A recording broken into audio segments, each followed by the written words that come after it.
Matisse polyurethane varnishes. We have a polyurethane gloss varnish, MM19, and a satin version, MM11. The polyurethane varnishes over acrylic varnishes, for instance, are harder.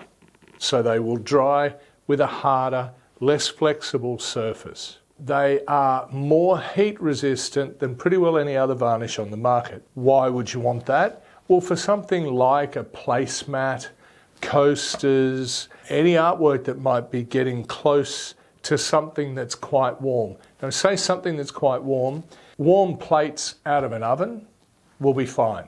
A casserole dish at 400 degrees Celsius straight out of an oven will probably still stick to the polyurethane. So it's within reason. Up sort of below 100 degrees Celsius should be okay, but they're not completely heat resistant. The satin just has matting agent in it. All varnishes start life out glossy, and then we add matting agent to them to try and subdue the sheen. And the way we do that is with the matting agent diffracting light so that the light doesn't bounce straight off the light source, straight into our eyes, and that's what we see as gloss, but diffracts the light and makes it look satin.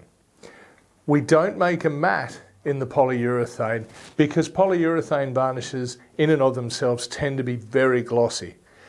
So we can make a satin, but the matte would need too much matting agent, and generally you can't see the matting agent. We would have to add so much matting agent that you would then be able to see it. It would give a hazy finish. The polyurethane is just a varnish. It does not need water added to it. You can use it straight from the bottle. Best practice when it comes to applying the polyurethane varnishes, like any water-based varnish, is multiple thin coats. Of course, being water-based, it's all water wash-up in water while the polyurethane is still wet. Once it dries, you will need a brush restorer to get it out of your brushes. So if you're looking for a nice, subdued, lustrous finish that's also heat resistant and quite hard, the Polyurethane Satin Varnish MM11 is your go-to. And don't forget to subscribe.